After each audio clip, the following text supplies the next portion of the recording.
Automobile ඉගෙන ගන්න ආස කරන අය වෙනුවෙන් මම අලුත්ම වීඩියෝ සිරිස් එකක් පටන් ගත්තා. ඒකේ පළවෙනි වීඩියෝ එක තමයි අද මේ මම කරන්නේ. මුලින්ම අපි කතා කරන්න ලෑස්ති වෙන්නේ මෙන්න මේ ස්කෑනරයක් කොහොමද අපි භාවිතා කරන්න කියලා. හරිද? එතකොට මේ ස්කෑනරයක් ගත්තම මේ ස්කෑනරේ මම දැන් අද මේ කතා කරන්න හදන්නේ Launch X431 කියන ස්කෑනරය ගැන. ඊට අමතරව ඔයාලා දන්නවා ඇති තව ස්කෑනර්ස් තියෙනවා. දැන් මගේ ගාව තව ස්කෑනරයක් තියෙනවා මෙතන. Think Tool Master කියන ස්කෑනර් එක තියෙනවා. හරි. ඊට අමතරව මේ තියෙන්නේ Launch ස්කෑනර්.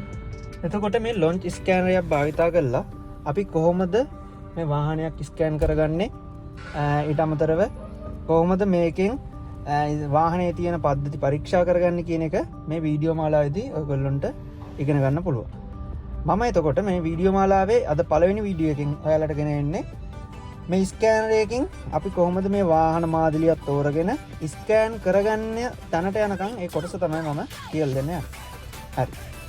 දැන් මේ launch එක ගත්තොත් launch ස්කෑනරේ අපිට මෙන්න මේ ස්කෑන් ඇප් එක තමයි මේ ඉන්නේ. X431 කියන්නේ මෙන්න. මෙන්න මේ ඇප් එක මුලින්ම මම ඕපන් කරගන්නවා. ඕපන් කරගත්තට පස්සේ මට මෙන්න මෙහෙම ඉන්ටර්ෆේස් එකක් තමයි එන්නේ. හරිද?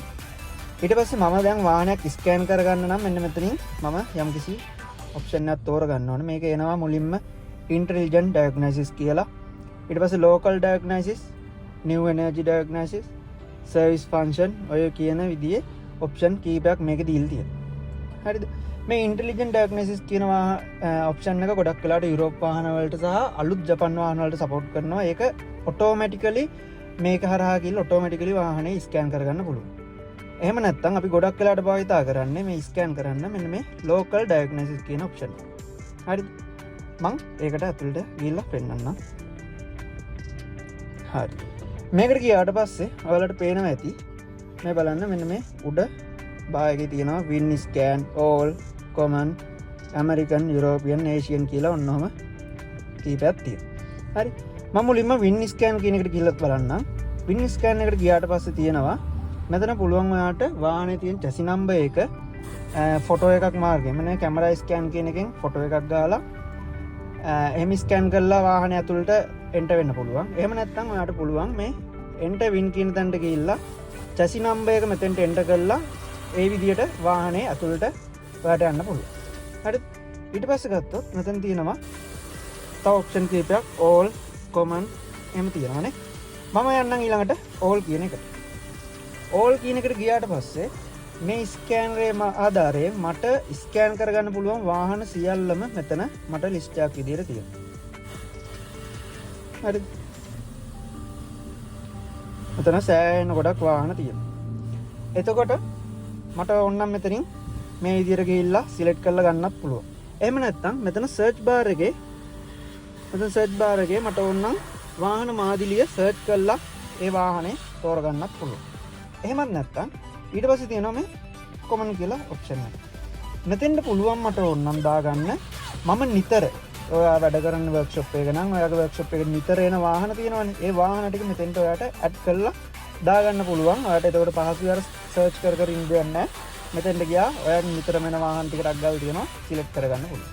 එහෙමත් නැත්නම් මෙතන all කියන තැන තියෙන වාහන ඔක්කොගෙම මෙතන වෙන වෙනම කැටගරි කරලා තියෙනවා. ඒ all කියන තැන තිබුණු වාහන වලින් ඇමරිකන් වාහන ටික වෙනම කැටගරි කරලා මෙයා වෙනම ෆිල්ටර් කරලා දෙනවා අපිට. හරිද? ඊට පස්සේ යුරෝපියන් වාහන ටික තියෙනවා.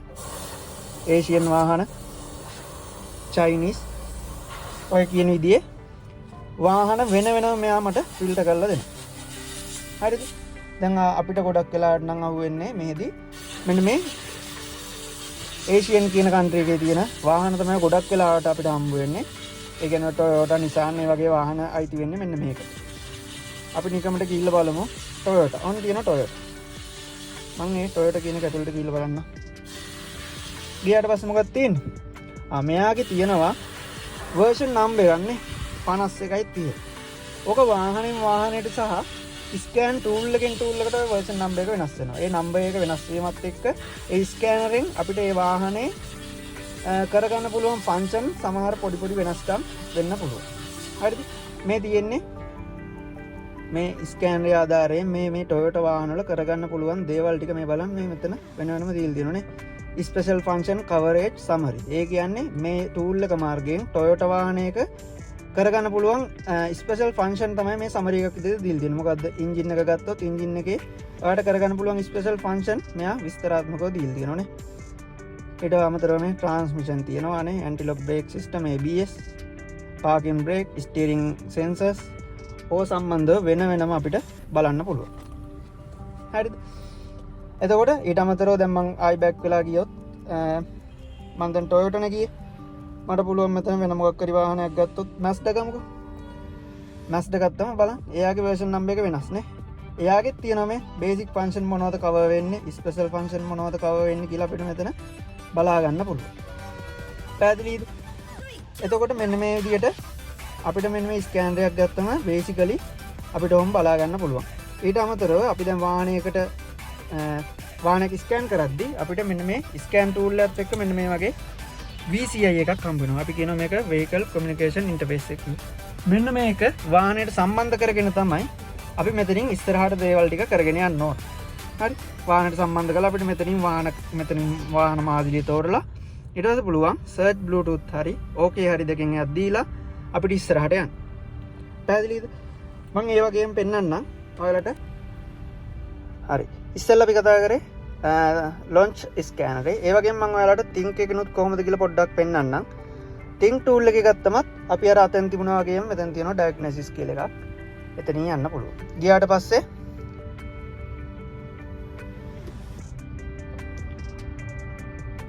all කියන තැනට ගියාට පස්සේ මෙන්න මේ විදියට අර tool එකේ වගේම මේ අපිට මේ ස්කෑනරෙන් ස්කෑන් කරගන්න පුළුවන් දේවල් සියල්ල බලා ගන්න පුළුවන්. එතකොට ලොන්ච් එකේ වගේම මෙතන තියෙනවා අතන ලොන්ච් එකේ තිබුණ කොමන් කියලා මේකේ තියෙනවා රීසන්ට් කියලා. මේකේ අපිට අර විදියට ඇඩ් කරගන්න බෑ. හැබැයි අපි නිතර පාවිච්චි කරන සර්ච් කරන වාහන ටික මෙයා වෙනම් ෆිල්ටර් කරලා මෙතෙන්ට ගන්න. ඒ වගේමයි අර ඕල් කියන තැන තියෙන වාහන ටික අර වගේම මේම ඇමරිකන්, යුරෝපියන්, ඒසියන්, චයිනීස් කියලා වෙනම තියෙනවා. පැහැදිලිද? ඊට පස්සේ මම ඒසියන් වලට ගිහිල්ලා බලන්න මම ඉස්සෙල්ලා ස්කෑනරෙන් ගියා වගේම Toyota එකට මේකට යන්නම්. මේකෙත් ගියාට පස්සේ මෙන්න මේ විදියට තමයි අපිට version number එක මේ තිබෙන number එකත් වෙනස්.